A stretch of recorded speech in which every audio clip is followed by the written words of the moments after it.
we are once again back for another scrumptacular-astic fucking year of Halloween. Once again, I'm going to need to call in another special guest for this fantastic Halloween special of the year 2022.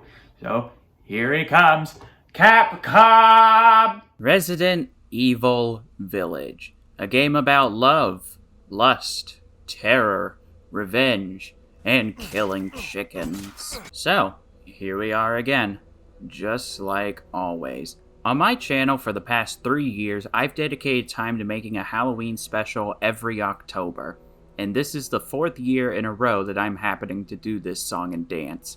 I did 2 on topics that were pretty unrelated to scary games, but last year I uploaded my first individual review on a horror game. That horror game was none other than Resident Evil 7. I haven't talked about any of the other Resident Evil games, but 7 was the first one I took the time to actually finish, and I loved it. Before I made that review, I was already fascinated by the game, so when they announced that they were doing a direct sequel to the game at the PS5 event in June, you could say I was pretty excited. Village. Wait a minute. Resident Evil 8! In between 7 and this, we got 2 remakes of classic Resident Evil games, so it was great to finally have the announcement of a brand new game, Resident Evil Village. The title may sound a little odd, but Capcom did confirm that yes, this is in fact Resident Evil 8. It's just named differently to represent the theme of the game, that being that it takes place in a cold and distant village.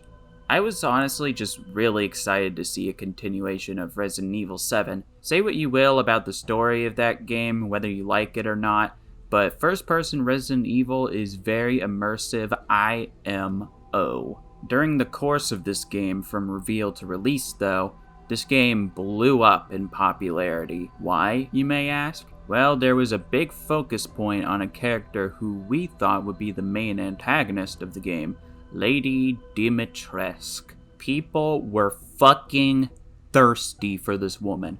I have never seen people's horny meters pop off so hard on a video game character in a minute. Think of every kink in the book and she was likely associated with it. And I mean, some people were pretty crazy for the daughters too, but not as much as Dimitrescu.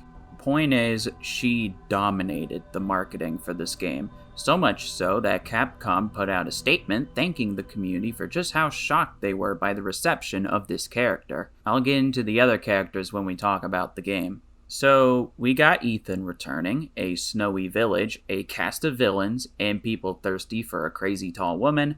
This should all be a recipe for greatness, and the game launched for next gen, last gen, and PC on May 11th, 2021. Some demos release here and there for people that own a PS5. I got this game day one since I really loved Resident Evil 7, and after my first playthrough of this, I thought, you know, it's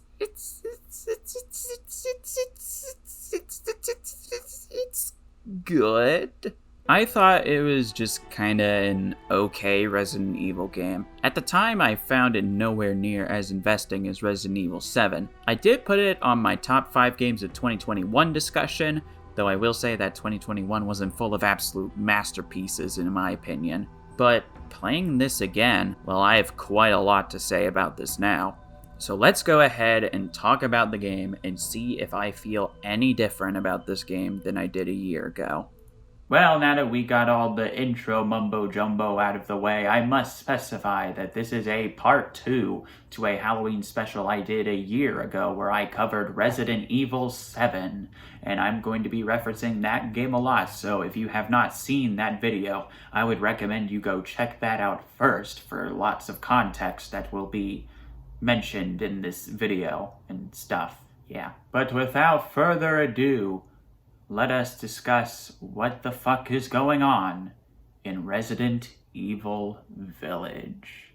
Our story here begins with Mia from the previous game reading a fairy tale to her and Ethan's daughter, Rose. So that means they The story tells of a girl and her mother going to pick berries for her father and starts exploring without her mother's guidance and is given 3 gifts, each from different monstrous creatures. However, when she comes across a mechanical horse, she expects to be given a 4th gift, but they all turn against her and form into an evil witch who traps her in a mirror. But Rose falls asleep, so we don't get to hear the rest of the story. Ethan thinks it's too scary for her anyways, so what, children's tales can't have antagonists? Come on, Ethan. Mia's acting kinda weird, though. First, she bluntly tells us that there's nothing wrong with her memory when we remind her about the events from the previous game, and then she's being overly protective of the soup she's making. But things are super happy, we're exploring our new house, listening to adorable music boxes, looking at family pictures, playing with our daughter like a good dad, this is wholesome, reminding ourselves of our past trauma, and taking Rose to bed. Nothing seems wrong here.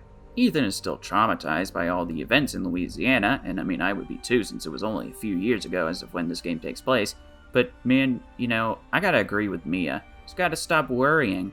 I mean, can't believe we've come so far.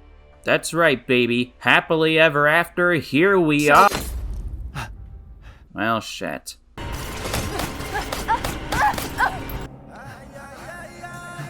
Whoa, Jesus Christ. Chris, what are you doing here? So, in no time flat, Chris Redfield comes and shoots down Mia and kidnaps both Rose and Ethan. What a dick. He saved us in the last game, now he's fucking up our new lives.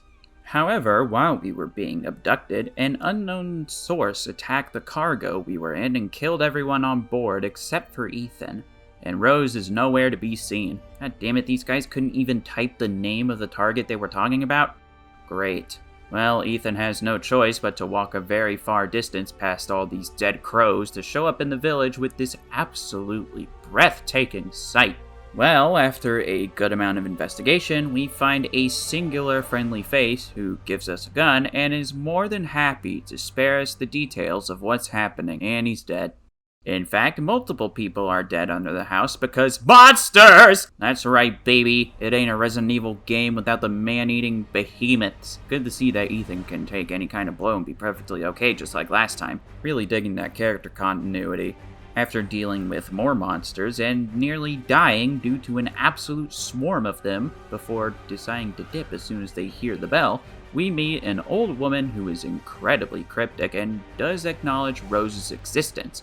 So yes, she is in fact here. Man, can I get a single friend here that's on my side? Well, yes, because we managed to find a house where a bunch of residents of the village have gathered. Not all of them are nice, but we managed to bring this woman's father to safety. We pray to Mother Miranda, whoever that is, and you know what? I think we could live like this. I think I found a new family for Ethan. I think we can have this be our safe spot while we go look for Rose. Guys, this is Ethan Winters we're talking about here. Of course everyone dies. Oh yeah, and the one guy that left the house? Yeah, Mother Miranda murdered him, so we ain't getting any friends. Lady, you seem awfully okay with the fact that a house just caught fire and like a dozen people died. Well, at least we have what we need to reach the castle looming over the village, so let's go check that out. Well, sadly, as we're about to enter, this guy appears out of nowhere named Heisenberg, and he impales us and then kidnaps us. And this is the part where we get to meet our lovely cast of villains. We see a doll, a mutant, a metallic jackass, Mother Miranda, and of course a super tall lady with a huge waist. Let's fucking go! Heisenberg is the one instructed to kill us this time, and we go through his Olympic games like sprinting, limbo, and avoiding shittily designed traps that work exactly to Ethan's benefit. Heisenberg just got baited. He thinks we're dead, guys. Okay, for real. We're about to enter the castle, and then we meet— oh my god! This is the Duke. He's the game's shops person, but he's important to this game's plot. Trust me. Okay, finally, for real. Let us enter Castle Dimitrescu. And then 3 ladies made up of flies kidnap us. Very seductively, might I add. These are the 3 daughters of Dimitrescu, and would you look at that, we have been taken to Dimitrescu herself. Then we get hooked to the wall, but because this is Ethan and blood means nothing to him, we escape while ripping our hands in the process, with a conveniently placed first aid bottle nearby, which is the answer to everyone's life problems. So from here, we must explore Castle Dimitrescu to see if we can find our daughter, Rose. You wanna know what caught my eye the second I laid eyes on this game? This game is absolutely, goddamn, scrumptiously and spectacularly beautiful. I don't know whether this was built for next-gen hardware, last-gen hardware, or anything in between, but it is shocking how much of a visual upgrade this game is over Resident Evil 7. The lighting is amazing, there's a ray tracing option, the environments are immersive, the models are on point, the animations are good, and the textures. Holy shit! Resident Evil 7 had some really muddy textures, at least on console, but man, just looking at how detailed Ethan's hand is, man, it is a sight to behold. Except for when a fly is squirming around inside of Ethan's hand, like, ew, dude, that's so gross. Same with getting hit by toxic rain, like, damn, this is nasty. Y'all went into excessive detail. Exploring Castle Dimitrescu is a constant joy because it has such appealing architecture and is overall a perfect display of this game's upgraded graphics. I really dig the different locales you visit in this game, from the castle to a creepy hut to the swamps to a factory. The variety of locations is kinda similar to Resident Evil 7, but given the scope of this game, it's certainly a lot more interesting. The only thing about the presentation that's kind of iffy is the frame rate. Now, Resident Evil 7 ran at a consistent 60 FPS on all consoles, and that remains true here if you're playing on 9th gen systems. Yeah, last gen probably isn't the best place to play Resident Evil Village. Well, more specifically, you should be fine on the PS4 Pro and Xbox One X if you enable performance mode. You'll likely get a good 60 FPS experience from what I've seen, but the base consoles are where things get kinda messy. Not horrible, but I think a 30 FPS lock would have been nice because the game runs unlocked on base PS4 and Xbone. Also, yeah, if you're getting this on last gen, get ready for long load times because goddamn, PS5 and Xbox Series S and X versions of this game are definitely the route to take if you're playing on console. Lightning fast load times, lock 60 FPS at least for the performance modes, yeah, you're gonna want to play on those systems. As for me, I played on PC, and it probably continued to my slightly mixed feelings of the game at the time. Yeah, let's talk about that PC version. Normally there isn't much to talk about with PC versions of games. It's obviously going to have the best graphics, resolution, load times, and frame rate as long as you have the hardware for it. But this version launched with an unhealthy amount of frame stutters, even when playing on supercomputers. It stutters when entering a new area, it stutters when scoring headshots on regular enemies, and the absolute worst case of stutter is when you get too close to one of the daughters, enough for them to really dig in without your consent. Jesus Christ, give him a break, guys. And the flies swarming around them just kill the frame rate. If you want a more detailed description as to why this version was super flawed at launch, I'd say go watch Digital Foundry's video on the port before the patches went out. It goes into a lot more details as to why it was a very non-optimal way to play the game.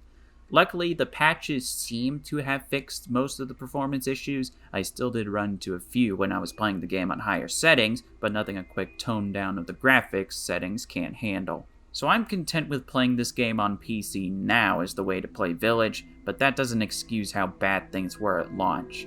But yeah, despite those issues, this game is absolutely beautiful. They've really gotten a lot better with this new engine, as to be expected.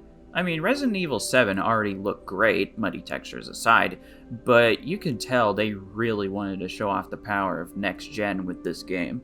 Hey, kiss me? For fuck's sake, Ethan's wife just got killed not that long ago. Give this man a break. Why is everyone so thirsty for Ethan? Goddamn. Jesus Christ, I'm thinking Ethan might be some kind of player in this game or something. I guess now's as good a time as any to talk about some of the gameplay. Yeah, pretty much all the gameplay elements that made 7 so great are here. The first-person perspective really enhances the immersion of the game, shooting enemies only when you need to, and attempt to preserve as much ammo as possible for the big boss fights, coming across puzzles to solve in certain areas. The ingredients that made Resident Evil 7 great are definitely here, and actually, it's been refined to make the game portion of Resident Evil Village even better than 7. aside from enemies clipping through floors. See, Village is a lot more of an action game. Combat takes a much higher priority than it ever did in 7. Now, I never played Resident Evil 4, but this game took heavy inspiration from that, and you can see the DNA of it in here. And you know, this is some goddamn good combat.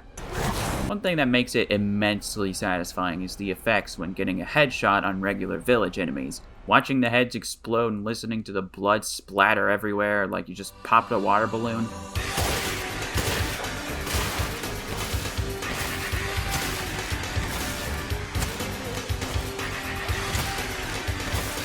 Oh my god, it's so good. Is it bad that I get this level of satisfaction from decapitation? Well, Resident Evil Village knows how to make decapitation satisfying. It's still a survival game, but things get a lot more heated this time around with plenty more boss fights, and you'll need to keep track of the space in your inventory. Now, in Resident Evil 7, you had a pretty tight inventory space, but you did have a storage unit to place anything you want to save for later. In Village, you are the storage unit. Your backpack size has been increased by quite a lot, but there isn't really a place where you can store your weapons when you don't need them. You just gotta make do with what you can carry, but what makes inventory management interesting in this one is that it almost plays out like a puzzle game of sorts. Each item will take up a certain number of slots. Some are just one square, and some are lengthy rectangles. But what you can do if you think you can fit something into your inventory is shift around some items by moving them and rotating them. And with enough experimentation, you can fit that new shotgun you just picked up into your backpack to take with you. It's really cool. I like this system a lot. And just like that, Resident Evil Village has won me over. Okay, so I don't know why I didn't get this feeling when I was first playing the game, but one of my favorite parts of this game was by far exploring this world. This playthrough, I wanted to take some time to explore a good chunk of the map to see what I missed on my first run, and it was a constant joy. I was really enjoying going through the lore and history of Lady Dimitrescu and her daughters from each note I found, getting lockpicks and then going back to a drawer I couldn't open earlier to see what's inside. It's great. Ooh, and then there's some treasure maps that you can find that hit you to a specific location, and it was super cool pinpointing exactly where on the map that note was referring to, and then solving whatever puzzle lie in that area was super gratifying. And this all applies to the village itself too. Man, the village is a fantastic hub. It's so exciting going back to it after a big portion of the game with loads of new key items to unlock several parts of the map you couldn't access before. It's really great. I can see why they named the game after this place. The village and Castle Dimitrescu are a joy to explore and uncover the secrets of.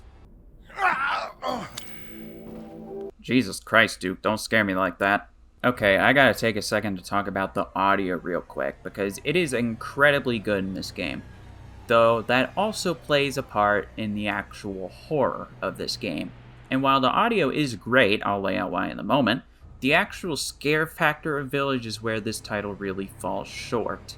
It's dark, grotesque, brutal, and can be intense, but it isn't even anywhere close to being as scary as Resident Evil 7, which I think did a really good job with the horror. What I do love is how intense the game can get. When you're running through Castle Dimitrescu and you hear the lady's loud, high-heeled footsteps.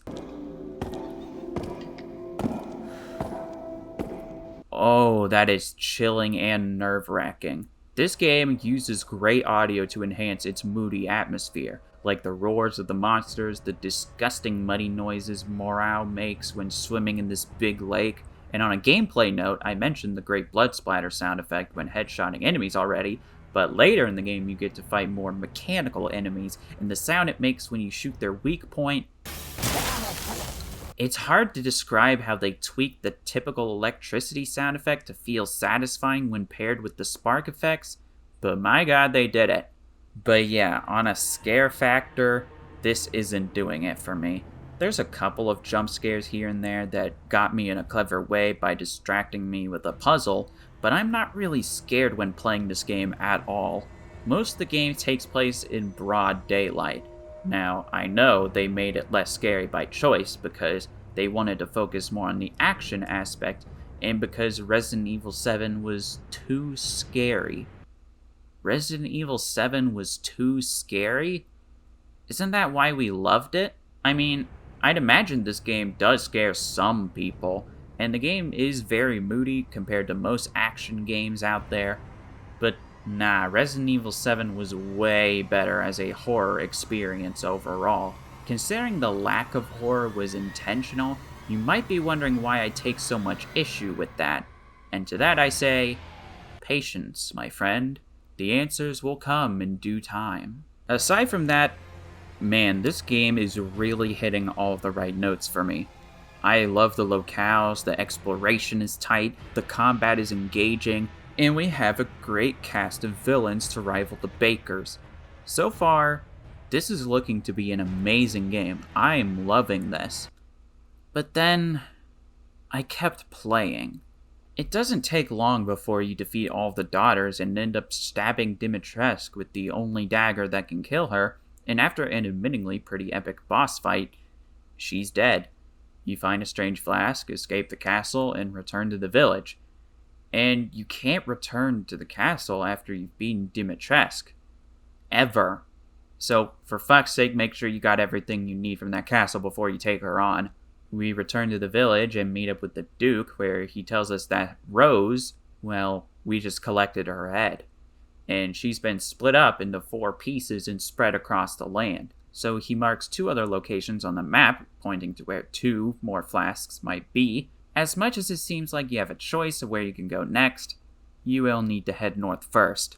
Honestly, it probably would have been kind of cool if at this point in the game you were actually allowed to choose what way to go. It actually probably would have been revolutionary for the Resident Evil series and made Village stand out in some crazy, unique way. But no, you just have to go north. Kind of a bummer. Alright, let's talk about the shop while we're here. It's the only aspect of the gameplay I haven't really covered. Apparently this is supposed to be the same shop system as Resident Evil 4. While you're running about, exploring the areas and killing enemies, you can pick up this currency lying around. Or you can sell some valuable treasures like the crystallized skulls of your enemies, or taking a second to shoot a shiny spot whenever you spot one to get crystals. And using the money you've gained, you can buy some items or upgrades to help you out on your adventure. You can upgrade your weapons to increase stuff like damage, reload time, ammo capacity, etc. If he's selling an inventory upgrade, make a beeline for that because damn it, you're gonna need it. And later in the game, you'll need to spot some wild animals in certain parts of the village by aggressively slashing them into bits with a knife. You can get their meat and take them to the Duke to cook some big boy meals for you to upgrade your stats, provided you have the ingredients necessary. You know what? I think I like Duke. He's kind of a cool lad. He's always there for you and does shit like making you a damn good meal. He may jump scare you when you least expect it, but this man knows how to cook. And that's the kind of man I like to see. Anyways, enough of that. Time to charge into the forest, where Ethan begins to have hallucinations of Mia all of a sudden. I mean, this place does have an unhealthy amount of dolls hanging around. And for some reason, we're expected to put a damn photograph of our family through a door to unlock it. I don't know, this place is kinda spooky. So our next stop is in this lonely little house in the middle of the woods. Well, okay, this should be a quick in and out. Okay, I get it. You guys wanted to make this game less scary than the last game. I can get that. You want to reach a broader audience. I can totally understand. Then why the fuck did you put one of, if not the scariest part of any Resident Evil game in the second act of this action game? Like, seriously, what the fuck? First, every single item is taken away, so I'm completely defenseless. Then I gotta do a bunch of puzzles like this in an escape room or some shit, and the stuff coming from the radio is genuinely uncomfortable. It's playing audio related to me and Rose, likely as Rose was being birthed into the world. It's genuinely creepy. And then, to top it all off, a giant, slimy, incomplete behemoth of a fetus crawls around in this facility in the dark, making these hellish cries as it chases you in an attempt to vor you. Sweet Christ, what the hell is this? I'm not mad because this part is scary. Nah, I love this shit. I think it's great. I'm mad because A, why isn't the rest of the game as scary? Or B, why does this part of the game include the first place when this is supposed to be a game focused on the action, making this entire part of the game feel entirely out of place and potentially turn off a few other players? Okay, I'm done. A boss fight happens afterwards where you stab this doll 3 times and you get your stuff back. That part felt like an entirely different game than what we've played so far, and I can't tell if I love it or hate it. This part of the game really just came out of nowhere. Well, anyways, time to go get the next flask. Oh, well, that was easy. Just gonna be stealthy and take this real quick. Mother Miranda, if it's for you, I'd do anything. I'll just be taking this. God damn it, Ethan, you just had to open your fucking mouth. Holy shit, that's a big boy! Oh my god, am I playing Resident Evil or hecking Mario Party? Good fecking grief, only a few hours ago we were doing the big mansion exploring gameplay, then we switched to a full-on puzzle horror game, and now we're driving boats in a river and running from a big-ass fish? See, this is the biggest problem with Resident Evil Village to me. A lot of these sections are fun in their own right, but the tonal shift makes these portions feel like they came from completely different games, and so far, none of them have topped the beginning portion in Dimitrescu's castle. I feel like I wouldn't have much issue with these two parts of the game, but compared to how robust Castle Dimitrescu and the village are in the exploration department to where they're constantly a joy to explore, the middle of the game feels incredibly linear in comparison. There's some parts to explore in Morale's Lake, but it doesn't really feel anything more than just going a different way and finding a treasure box or a crystal to shoot down. It's because of this that I feel the middle portion of Resident Evil Village drags, in my opinion. It's not necessarily bad, I mean, it'd be really good if these parts were in their own separate games, but I just don't feel that a completely out-of-nowhere horror section and a fish avoiding sequence help the game's pacing at all. What is consistent throughout Village are the boss battles. I feel like these are definitely a big improvement over 7. I liked them in 7, but they're pretty darn great in Village. They're larger in scale, have more interesting attack patterns to avoid, they're a great test of your skill and resources, and they overall feel much more creative. I mean, none of them are exactly a chainsaw duel with Jack, but I like pretty much all of them. Except the fight in the dollhouse. That was just an annoying game of hide and seek. I wasn't really a fan of that. While we're on the topic of bosses, which relates to characters, the voice acting in this game is really good. Each character in this game is super memorable and their voices really complete their personality. I think Heisenberg is a little iffy. It's hard to explain. Not bad, but the way he says certain words is just kind of off to me sometimes. But pretty much every character, like Ethan, the civilians, the Duke, the daughters, and especially Lady Dimitrescu, all have great performances. I dig it a lot. Well, we've finally encountered Chris again. He's still being an asshole, not really giving any kind of information as to what's going on. Seriously, what's gotten into him? Why is he such an asshole in this game? Although he does save Ethan from this fish attack here, which, if he was the antagonist, he probably wouldn't have done that. Huh.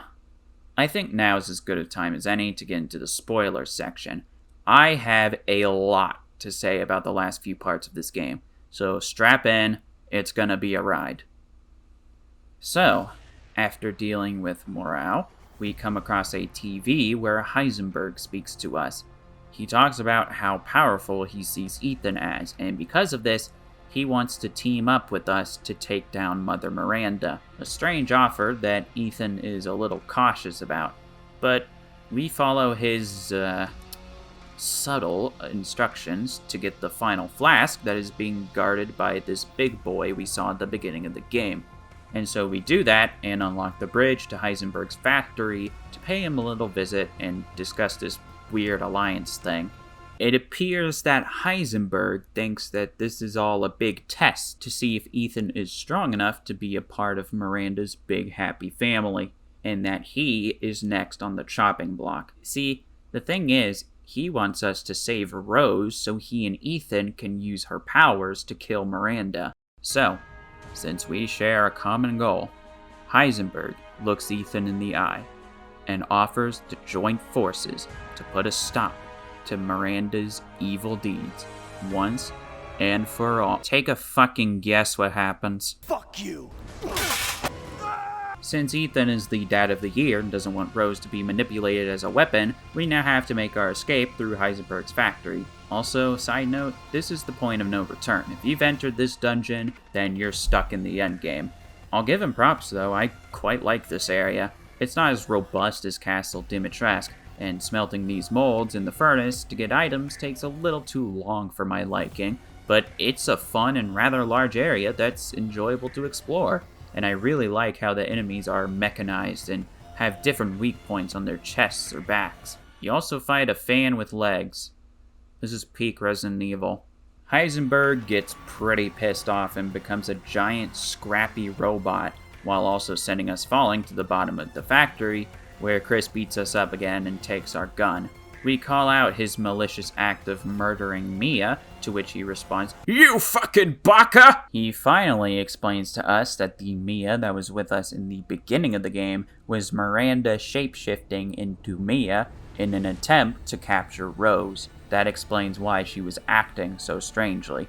Nice bit of foreshadowing, I guess. Not only that, but the village we explored and the monsters we fought were all mold experienced by Miranda. The reason he didn't tell Ethan any of this is because I knew you would want to be involved.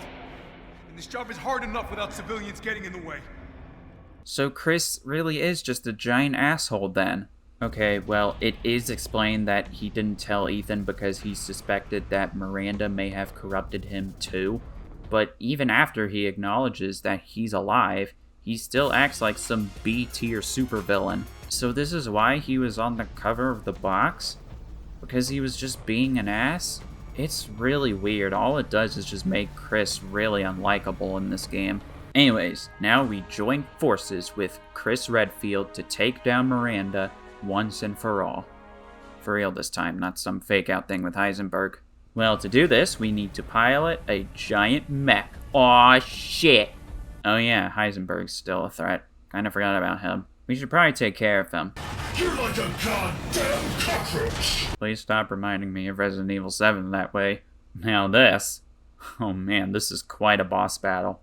This fight is pretty insane and epic, actually. We may not have a chainsaw duel with Jack, but damn it, this fight is awesome given all of the build-up through Heisenberg's factory. Also, this once again shows how Ethan can tank through literally anything. Like goodness, how is he even alive after falling from this high? But yeah, a really awesome Heisenberg fight. After winning the day, we get a call from Chris and are told to wait there. But Miranda shows up, taunts us a bunch. Damn it, I knew that old lady was Miranda this whole time. Then she murders and bathes in our blood. Yeah, it just happens like that. But Ethan survived worse, right? Captain, I've confirmed the death of Ethan Winters. Oh shit. He's actually dead. This is weird seeing a cutscene in third person. And now it's time for us to switch and play as Chris motherfucking Redfield, baby! The man is back and he's ready to kick some ass! It's kinda cool that we get to play as Chris again, even though we had an entire DLC story dedicated to him in Resident Evil 7. Even though he's redeemed now. Yeah, I don't know, he's still kind of an ass in this game. Can't change my mind on that. Doesn't really feel that rewarding to play as him in this game because it sort of feels like he didn't earn it? It's hard to explain, but hopefully you see where I'm coming from. However, Chris is a fucking unit in this game. So this part of the game is sick, actually. It is so surreal playing through the village like this when it has been completely and utterly destroyed and infested with monsters. This place has become a complete fucking war zone and I love it. Not to mention Chris's weapons completely mow down enemies. At this point, I think this game has become Call of Duty Zombies because we have now gone full on nuts to butts action here. And you know what? I'm here for it. I dig this finale. At this point, we have to use a marker to launch rockets at mold targets in a refight with this guy. Then we plant a bomb on the Mega Mice seat, which appears to be the source of all this mold throughout these two games. And it's here where even one of Chris's men calls him out for not telling Ethan the plan. Jesus Christ, dude. Then in this room, we can dig into some juicy info on why Miranda needs Rose. Let me get some water for this. See, the thing is, Miranda had a daughter who died of the Spanish flu, and so she becomes so upset that she goes into a cave to die, but ends up finding the Megamycete. And when touching the mold, she then wants to use the Megamycete's ability to absorb the dead's consciousness to bring her back to life. But to do this, she needed a vessel. She put mold on all of the villagers to see if they were fit to be the vessel for Ava's resurrection. An organization reached out to her to help her by using the mold in Eva's DNA. But then, that created Evelyn. Through Evelyn, she learned of the Winters family, and thus found Rose years later, who would be the perfect vessel to revive Ava. Well, let's see if that turns out well or not. Anyways, a human attacks us, and it turns out to be Mia. The actual Mia, not a shapeshift. Turns out she was being experimented on too. She asks where Ethan and Rose are, but Chris has to be the one to give Mia the bad news that Ethan is dead. To which she responds, "You fucking baka!" Yeah, Ethan's still alive. Looks like he's having a bit of a nightmare though. I can tell he's having a nightmare because Evelyn shows up to mock us a little bit.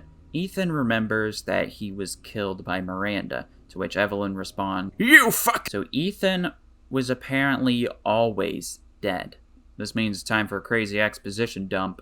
Okay, so Evelyn points out how the reason that Ethan has been able to survive every cut, stab, fall, and maul is because 3 years ago, while Ethan was looking for Mia in the Baker house, you remember when Jack came up and said, "Welcome to the family, son."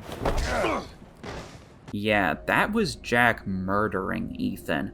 It turns out that he actually died right then and there. The reason he's still conscious and alive is because he succumbed to the mold, allowing him to recover after every deadly blow he takes. And Mia knew about this too. Every time he saw a hallucination of Evelyn in 7 was because he was already infected with the thing he was trying to destroy. Ethan was dead the entire time, but thanks to the assistance of the mold, he was able to piece himself back together every single time. So she was content with f***ing a dead man. Oh, that explains quite a bit, actually. Well, there's something I gotta do. Let me get this. It's on my head, and I'm gonna go change shirts. And here we go. Ethan wakes up to the Duke carrying him back to safety in his carriage, and we get to shop with him one last time. Goodbye, Duke. And now it's time to face Mother Miranda. The ceremony didn't work, thanks to Chris destroying a good chunk of the mold a second ago, so now we must save Rose for good. Who is the better parent? Who is the better mold? It is time to decide on this legendary clash. Honestly, this fight is way better than the final boss of Resident Evil 7. That fight was more of a spectacle finale than anything, but I gotta say, this is a really good final boss. It feels like a proper test of everything you've learned up to this point. I think it's the only time I die in this playthrough, actually. Plus, it is pretty much the fight you've been building all of your resources for, to see if you've truly been preparing for this moment and using your resources wisely throughout the game. I'm really glad this game ends on a high note, though I gotta say, for some reason, I find it really funny how we're fighting this Bloodborne-ass looking boss using godly powers against us, while we're pelting her with shotguns, sniper rifles, magnums, pistols. I don't know why I find this funny, I just find it an interesting clash of two methods of battle. After shooting her enough, she dies. A good amount of the mold goes away, and Rose is finally back in her father's hands. However, since Ethan no longer has his heart and we just finished off the host of all this mold, his body begins to crumble. The Megamycete grows large, so Chris swoops in to help us make our escape. Sadly though, Ethan can't go on, so he hands Rose to Chris before the mold can separate them, and he takes the detonator for himself, so they can escape and keep Rose safe. Chris boards everyone else onto the helicopter and takes off. Ethan sets off the bomb. The village blows up alongside the Megamycete, killing Ethan in the process. They picked up what appears to be a bioweapon before they set off, so I guess we'll see where that goes. And Resident Evil Village ends on a bittersweet note, revealing the rest of the fairy tale shown at the beginning of the game, which, yeah, pretty much was telling the events of the game this whole time. Well then, that was an interesting conclusion.